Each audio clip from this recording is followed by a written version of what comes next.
kamusta naman yung panganay ko? Di ka naman ba nahihirapan sa school? Ay, Nay, may 4 po kasi akong subjects na bagsak eh. Lalo na po sa math. Ano ka ba? Okay lang yon. Ang mahalaga, nakakapasok ka pa rin kahit pa paano. O ikaw naman, Doray. Kamusta ka naman, bunso? Sensya ka na kung di kita napapasyal, ah. Masyadong busy si tate, para sa pabaon yung tatlo magkakapatid. Okay lang yung po yun, Tay. At least nga po naproprovide niyo po yung mga pangangailangan namin dito sa bahay. Dahil na rin sa pagod niyo po. Nay, Tay, si Ate Tam po ba hindi niyo kukumustahin?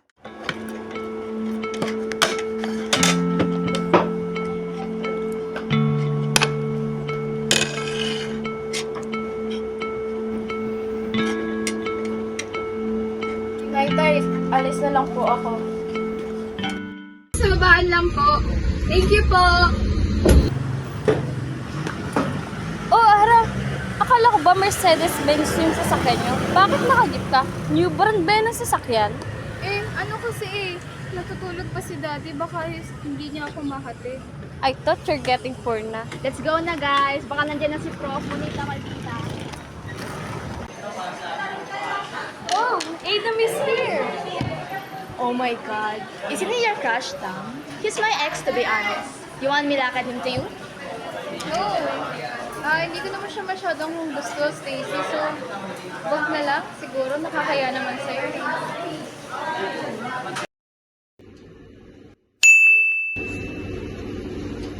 Oh my God. Adam, add ko yung Facebook. Siguro gusto ko na ito. Pero, ex na kasi si Stacy. Paano ako magugusto na may kaibigan ko si Stacy? Pero paano nga kung totoo?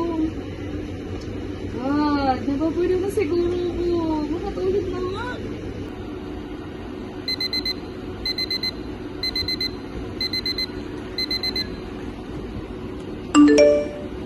Oh my God!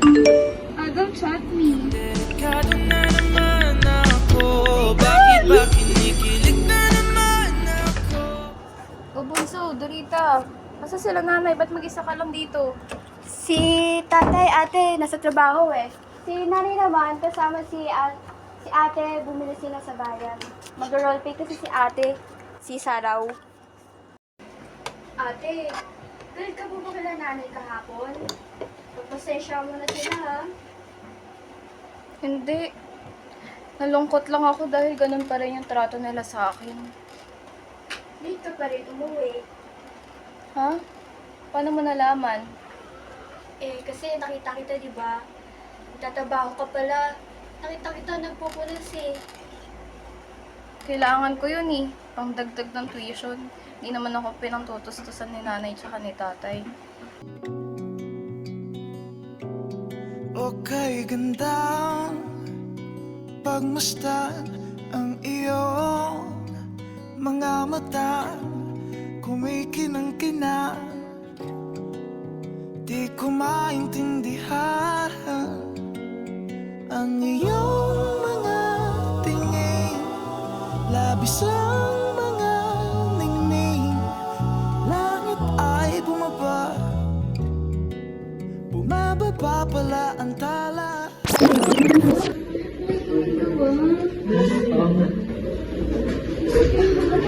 Oo nga, tinasagot ako makasinig ka ba? Or naiintindihan mo ba yung sinasabi ko sa'yo? Wala, Girl, nakita niyo po yung mukha ni Angie? Oh my God, mukha siya nagsasaig! Tigilan mo na nga yan. Naiiyak na nga yung tao eh. What's tigilan? Siya naman. Tamara, thank you nga pala kahapon. How are you? Tama na nga yung task. So cheap!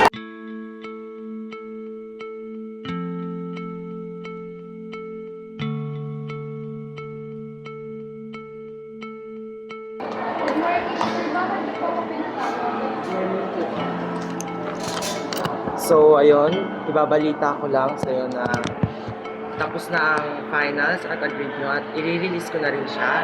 And sadly, bumaba ka at natanggal ka sa president list ngayon. Sir, bakit po? I did my best naman po to maintain my grades eh. Wala na po bang ibang paraan? I'm sorry, pero ginawa ko na ang lahat, pero talagang bumaba ang grades mo. Sir, Sir, wala na po ba ibang paraan kahit gumawa po ako ng ibang special project? Pasensya pero final na yung grades na nailagay ko at yun ang i-release ko. Pasensya. OMG, babe, stop it! Baka makakita sa akin dito. Ano ba pag-uusapan natin? I want to stop this now, Stacy. Hindi ko na kaya ko yung pasitam. I can't take it anymore. Sasabihin ko na to sa kanya, ang totoo. Then stop! Duh! Eh, asip naman mag-enjoy kapag samahan yung utu-utu na yun. She's pathetic as hell. Akala naman niya magustuhan talaga siya ng isang Adam Acueco in her wildest dream. Tama ko lang yan! Mas masama naman sa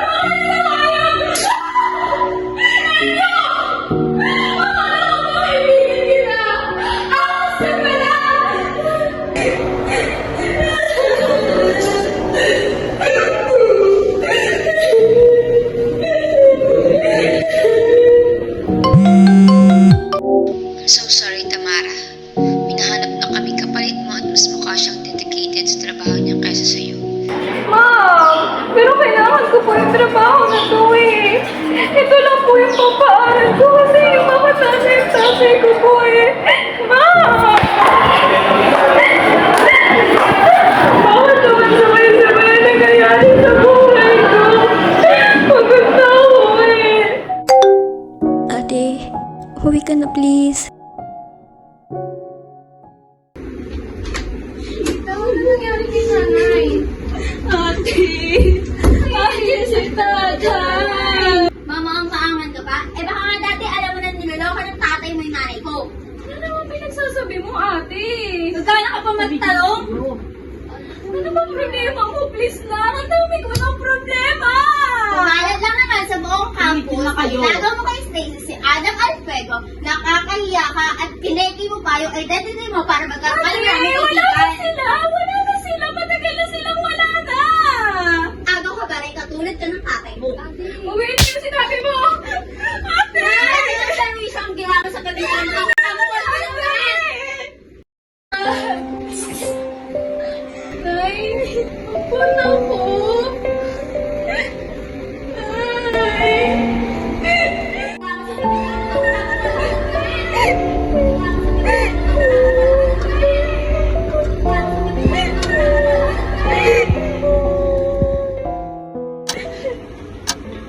Lagi na lang ito yung buhay ko. Sawa na ako. Pasensya pero final na yung grades na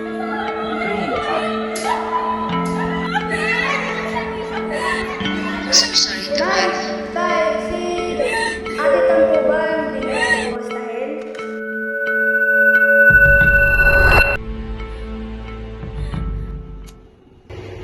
Tamara, pinapangungod ka na naman. Naalala ko kasi nangyari sa akin 6 years ago. Iba ka na ngayon, professional teacher ka na. Tumayo ka na dyan, di ba first day mo ngayon? And that's how life of Tamara happened 6 years ago. She slumped her feet on the ground feeling so helpless and pathetic, trying to fit in even if it means faking her own self. Seek love from the wrong person who made her feel insecure. Started to forget how to handle things. She forgot her worth. She forgot herself. But now it's over. After those circumstances she bear, she became stronger. She can now see herself beautiful in her own way, living integrity without questioning why things happened to her. Cause she's free. Free from those barriers who stopped her from being who she is. The real she. The real version of Tamara Alvarez.